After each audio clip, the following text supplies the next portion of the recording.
Suprabhatam. Last class में हमने पढ़ा था सेमुसी भाग द्वितीय का प्रथम पाठ सूची पर्यावरणम। आज हम जानते हैं प्रथम पाठ सूची पर्यावरण के योग्यता विस्तार को। यहाँ पर योग्यता विस्तार में समास दिया गया है।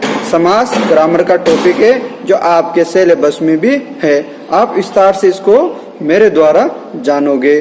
तो सबसे पहले इसकी परिभाषा। समसनम समास। समास का शाब्दिक अर्थ होता है संक्षिप्तीकरण। समसनम समास का अर्थ होता है संक्षिप्तीकरण। दो या दो से अधिक पदों के मिलने से जो नया पद बनता है उसे समास कहते हैं। अर्थात संक्षिप्तीकरण होता है, दो या दो से अधिक पद मिलकर आपस में एक नया पद बनाते हैं उसे समास कहते हैं, या संक्षिप्तीकरण को ही समास कहते हैं। समास के मुख्यतः चार भेद होते हैं। समास के यहाँ पर मुख्यतः चार भेद बताए गए हैं। अव्ययी भाव प्रथम भेद, तत्पुरुष द्वितीय भेद, बहुव्रीहि तृतीय भेद और द्वंद्व चतुर्थ भेद। तो सबसे पहले जानते हैं प्रथम भेद अव्यय भाव।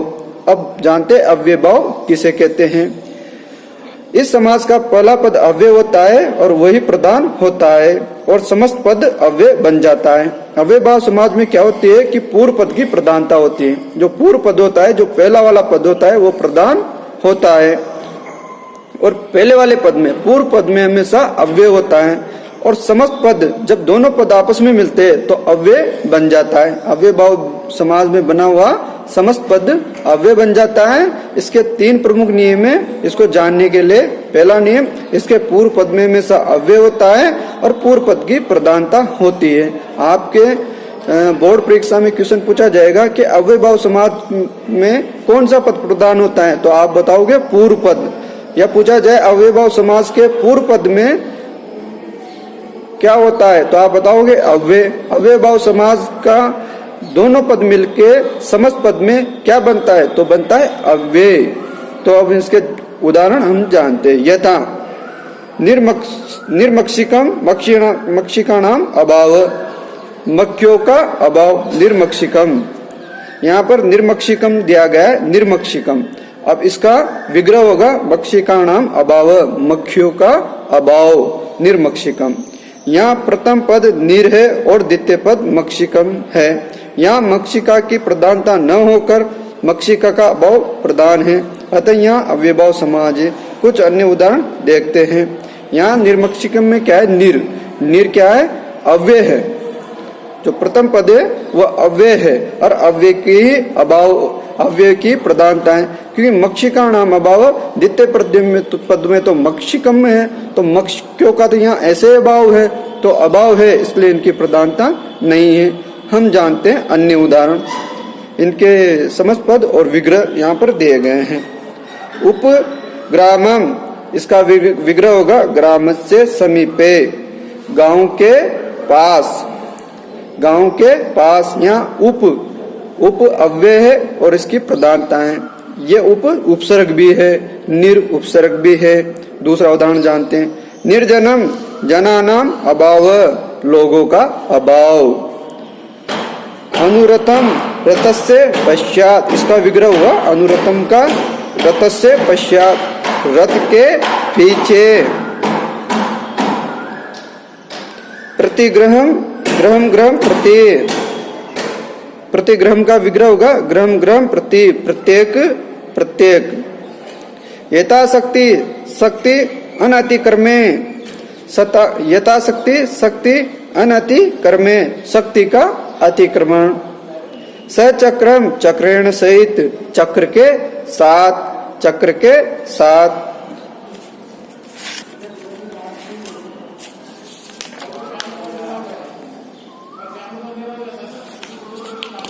अब हम जानते हैं तत्पुरुष समास। तत्पुरुष समास प्रायण उत्तर पद प्रधान तत्पुरुष है। तत्पुरुष समास में प्राय उत्तर पद प्रधान होता है, जो बाद वाला पद होता है उसकी प्रधानता होती है। इस समास में प्राय उत्तर पद की प्रधानता होती है और पूर्व पद उत्तर पद के विशेषण का कार्य करता है। समस्त पद में पूर्व पद की विभक्ति का लोप हो जाता है। तत्पुरुष समास क्या होता है, जैसे कि तत्पुरुष समाज में उत्तर पद की प्रधानता होती है, जैसे अव्ययभाव समाज में पूर्व पद की प्रधानता थी, वैसे तत्पुरुष समाज में उत्तर पद यानी होता है बाद वाला पद, बाद वाले पद की प्रधानता होती है। और समस्त पद में पूर्व पद की जो विभक्ति होती है उसका लोप हो जाता है, और जो पूर्व पद होती है उनमें भिन्न भिन्न विभक्तियां होती है। पूर्व पद में जो विभक्ति होती है उसी विभक्ति के नाम से समाज को जाना जाता है। तृतीय विभक्ति है तो तृतीय तत्पुरुष समास, द्वितीय विभक्ति है पूर्व पद में तो द्वितीय तत्पुरुष समास। ऐसे भिन्न भिन्न विभक्तियां पूर्व पद में होते हैं और उनको उन्हीं विभक्तियों के नाम से संबोधित किया जाता है। अब हम जानते हैं इसके उदाहरण। ये था राजपुरुष अर्थात राजा का पुरुष। यहाँ राजा की प्रधानता न होकर पुरुष की प्रधानता है।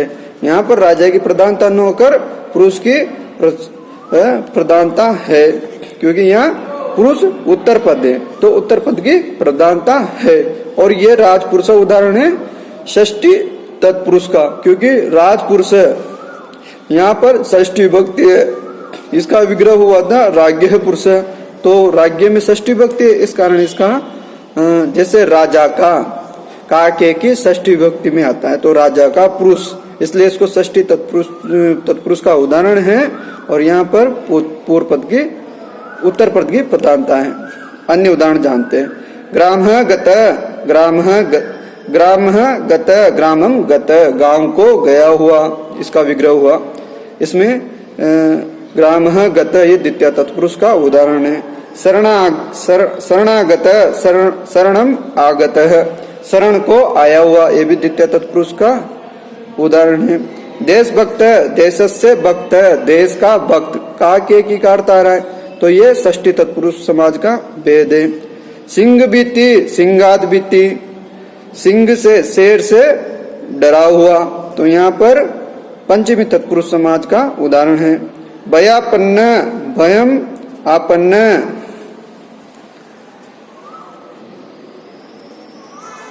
ये द्वितीय तत्पुरुष समाज का भेद है। भय को आपन्न यानी प्राप्त। हरित्रात हरिणा त्रात, यानी हरि से डरा हुआ, हरिणा हरि से डरा हुआ, तो यहाँ पर तृतीय तत्पुरुष समास का भेद है। तत्पुरुष समास के दो प्रमुख भेद है, कर्मधारय और द्विगु। यहाँ पर तत्पुरुष समास के दो प्रमुख भेद भी बताए गए हैं। तत्पुरुष समास के दो और भेद है, पहला है कर्मधारय, दूसरा है द्विगु। सबसे पहले जानते हैं कर्मधारय। हरिणात्रात, यहाँ पर हरि से बचाया हुआ, यानी हरिणा हरि के द्वारा बचाया गया, त्रात यानी बचाया गया, हरि के द्वारा बचाया गया। तत्पुरुष समास के दो प्रमुख भेद है, कर्मधारय और द्विगु। तो अब सबसे पहले जानते हैं कर्मधारय। इस समास में एक पद विशेष्य तथा दूसरा पद पहले पद का विशेषण होता है। विशेषण विशेष्य भाव के अतिरिक्त उपमान उपमेय भाव को भी कर्मधारय समास कहते हैं। कर्मधारय समास मुख्यतः इसमें विशेषण विशेष्य होते, एक पद विशेष्य होता है, एक पद विशेषण होता है, या उपमा उपमेय होते हैं, एक पद उपमा होता है, एक पद उपमेय होता है। उसी के आधार पर कर्मधारय समास के अन्य अन्य उदाहरण यहाँ पर दिए गए हैं। जैसे पीताम्बरम पीतम च तत् अम्बरम, ये विग्रह हुआ। पीला है जिनका वस्त्र। महापुरुष महान च असो पुरुष, महान है जो पुरुष, ये इसका विग्रह हुआ। कैसा पुरुष? जो महान है। तो यहाँ पर पुरुष की विशेषता बताई गई है। क्या है वो? महान है। अंबर पीतम अम्बरम, पीला है कपड़ा, तो यहाँ पर कपड़े की विशेषता बताई गई है। कजलम मलिनम, कजलम इव मलिनम, काजल से भी मलिन, काजल के समान मलिन। यहाँ उपमा और उपमेय का अर्थ प्रकट किया गया है। नील कमलम, नीलम च तत्कमलम, नीला है जो कमल, कमल कैसा है? नीला। तो यहाँ कमल की विशेषताएं नीले के द्वारा बताई गई है।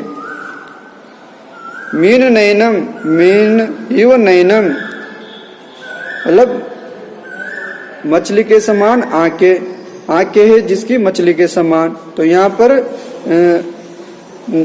आंखों की विशेषता बताई गई है।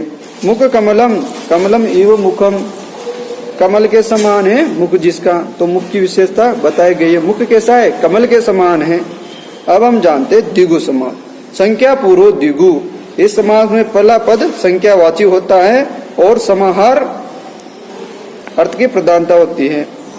द्विगु समास को पहचानने का बहुत ही अच्छा नियम है कि इसका जो पहला पद होता है वो संख्यावाची होता है और समस्त पद जब बनता है तो वह समूहार्थ प्रकट करता है, समूहार्थ प्रकट करता है। जैसे कि हम इसके उदाहरण जानते हैं।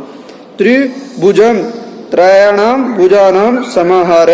देखो त्रि तीन, पहला पद संख्यावाची है। अब ये समस्त पद मिलकर त्रयाणाम भुजानाम समाहार, तीन भुजाओं का समूह, उसको कहते हैं त्रिभुजम, समूहार्थ प्रकट हो गया। इसमें पूर्व पद त्रि संख्यावाची। पंच पात्रम पंचानाम पात्राणाम समारोह, मतलब पंच पात्रों का समूह। पंचवटी पंचानाम वटानाम समारोह, पांच वटों पांच वृक्षों का समूह, उसे कहते हैं पंचवटी। यहाँ पर पांच आ गए। सप्त ऋषि सप्तानाम ऋषिणाम समारोह, सात ऋषियों का समूह, उसको कहते हैं सप्त ऋषि। चतुर्युगम चतुर्णाम युगानाम समारोह, चार युगों का समूह, तो उसको कहते हैं चतुर्युगम। तो यहाँ पर सब जगह पूर्व पद में संख्यावाची शब्द लक्षित हो रहा है। इसके आधार पर आप इस समाज को ढूंढ सकते हो।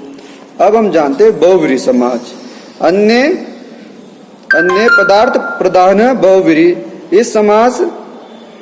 इस समास में पूर्व तथा उत्तर पदों की प्रधानता न होकर किसी अन्य पद की प्रधानता होती है। जो अव्ययभाव समास होता है, बहुव्रीहि समास होता है, इसमें अन्य पद प्रधान होता है, ना तो पूर्व पद प्रधान होता है ना अन्य पद उत्तर पद प्रधान होता है। इन दोनों की जगह कोई तीसरा पद प्रधान होता है, अन्य पद प्रधान होता है। प्रधान होता है वो कैसे होता है जानते हैं अर्थ के आधार पर। पीताम्बर पीतम अम्रम यस्य च, पीतम अम्रम यस्य च, पीला है वस्त्र जिनका वह। अब पीला है वस्त्र जिनका वह कौन है? वो भगवान विष्णु है, क्योंकि भगवान विष्णु पीला वस्त्र धारण करते हैं, इसलिए भगवान विष्णु पीला वस्त्र धारण करते हैं, इसलिए उनको पीताम्बर भी कहा गया है। यहाँ न तो पीत शब्द की प्रधानता है और न ही अंबर शब्द की प्रधानता है, अपितु पीताम्बरधारी पीला वस्त्र धारण करने वाले विष्णु भगवान विष्णु की प्रधानता है। इस कारण इसमें अन्य पद प्रदान होता है। जैसे नीलकंठ, नीला है कंठ जिनका वह, अर्थात शिव। तो यहाँ न नीले की प्रधानता है न कंठ की प्रधानता है, किसकी प्रधानता है? शिव की। दशानन दस आननानि यस्य च, 10 है आनंद, 10 है सिर जिसके, अर्थात रावण। अनेक कोटि सार धनम यस्य च, अनेक कोटि धन है जिसके पास, वह अभी कोई इंसान होगा वो ऐसा।